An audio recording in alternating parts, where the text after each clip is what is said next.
नवादा शहर के गोपाल नगर मोहल्ले के एक किशोर को बुधवार को अपराधियों ने सीने में गोली मार दी। गंभीर रूप से घायल किशोर को इलाज के लिए सदर अस्पताल में दाखिल कराया गया।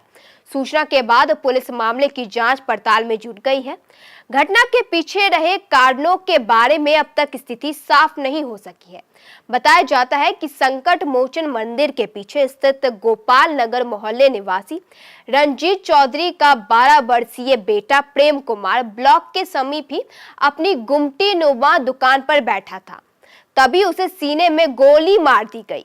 घटना को अंजाम देने के बाद हमलावर वहां से फरार हो गए। घायल किशोर को इलाज के लिए तत्काल सदर अस्पताल नवादा में भर्ती कराया गया है, जहां उसका इलाज चल रहा है। किशोर की मां रेणु देवी ने बताया कि उसका बेटा अपनी दुकान पर बैठा था, तभी उसे गोली मार दी गई। सूचना के बाद नगर थाना की पुलिस घटनास्थल पर पहुंची और मामले की जांच पड़ताल में जुट गई। वहीं नगर थाना अध्यक्ष व एसडीपीओजी सदर अनुज प्रसाद सदर अस्पताल में पहुंचे और परिजनों से भी घटना के बारे में जानकारी ली।